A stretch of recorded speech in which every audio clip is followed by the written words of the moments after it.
final score doesn't Yeah. necessarily reflect that.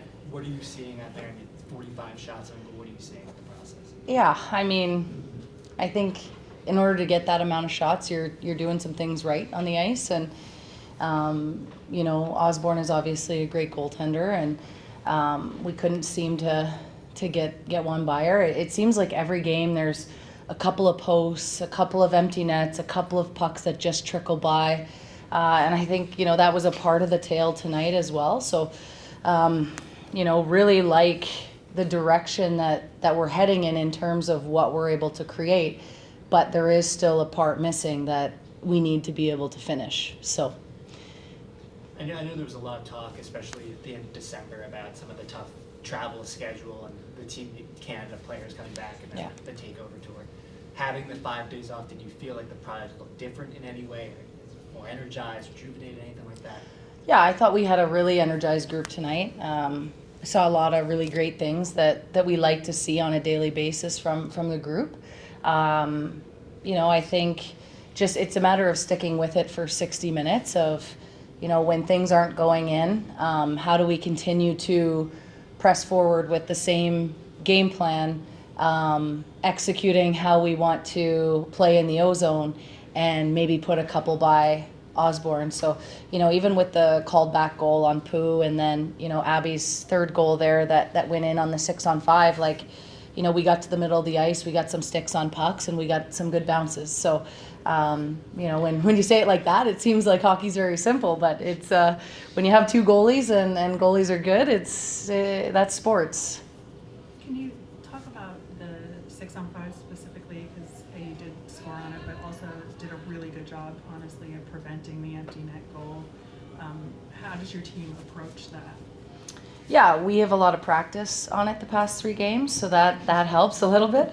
But, you know, our coaches do a great job of really, it's kind of, you know, as a coach before the game, it's like we go through our paces of, okay, if we get into a 6-on-5 moment, what does it look like? Who could the personnel be depending on who's playing well that day?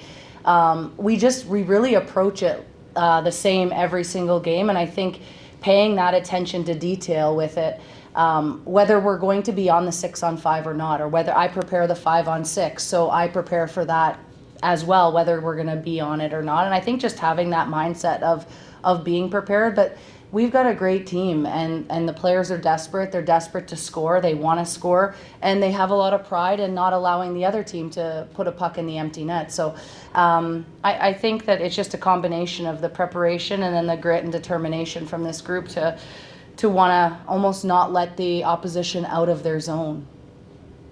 Jade, season debut, I guess, just reflecting on the recovery process and then your game as a whole, how you evaluate it. Yeah, it's been a long 7 games without playing, but I was happy to be back, especially with the group that we have. I see a lot of potential with this team, and like Corey said, we're going in the right direction. We just haven't been getting the results that we wanted. So we got to tweak some things, but overall, I'm happy to be back and happy to be playing again.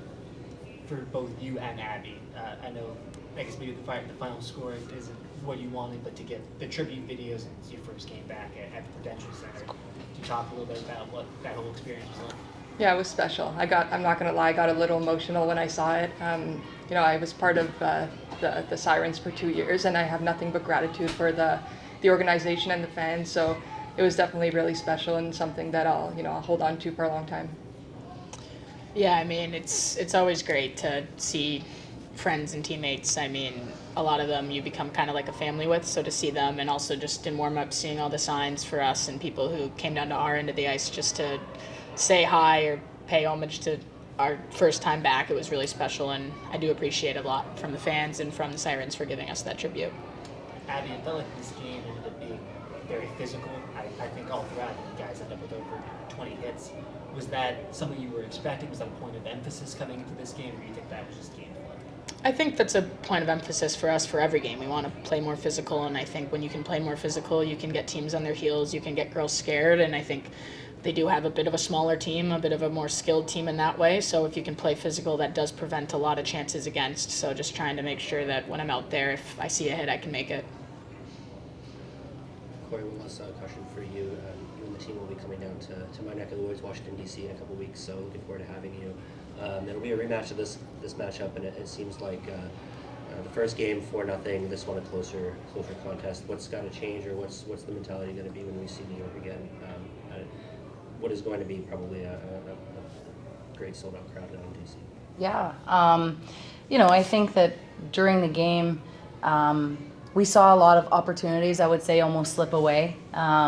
We had kind of chances to maybe put a puck in when we had a team, running around in their D zone for, over a minute. And those opportunities, anytime they get a clear, we almost think of it as like, we had an opportunity there. So I think it's just, I wouldn't really change anything about the game plan. I liked the game plan. I thought that the players did a really good job of playing physical, like was just mentioned.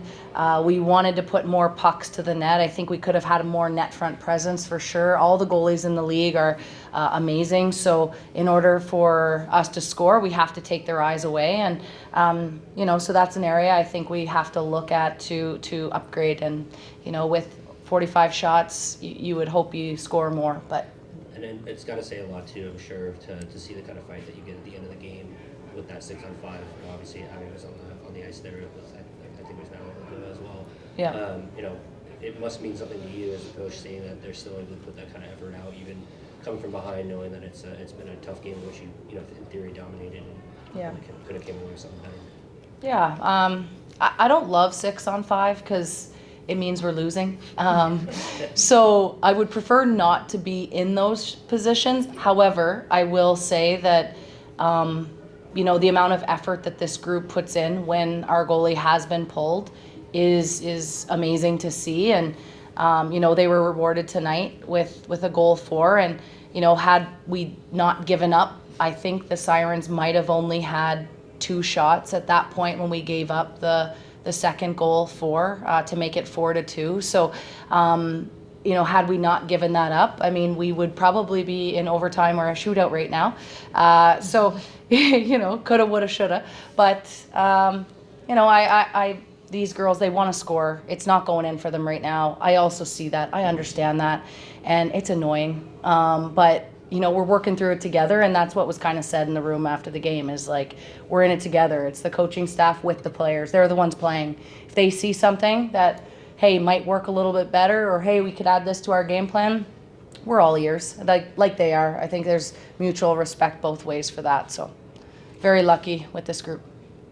Obviously, with the more teams in the league, it's going to be harder to make the playoffs. And so given like the losses in a row, each game is more and more important. So how do you approach the next game? Just like that. I mean, you have to kind of look at it one game at a time. We can't look at, May 12th or, and think that far ahead. We have to approach it one game at a time. And yeah, but every 3 points that slips away is so important. So, it's hard to not look ahead, but you have to stay focused on what your team's process is at the current moment in time. And that's what we're trying to do. And that's what we're, trying to figure out together as a group. I think Nicole Gosling recorded her first point today. Could you speak a little bit about her impact? Yeah, I thought Gauze was great today. Moving her feet, slowing people down, getting shots through from the point, bringing some deception. I think she just continues to grow. So I'm really happy with her trajectory and what she was able to provide us today. I thought today was probably one of her best games. All right. Well, Thank you, guys. Thank you. Thank you.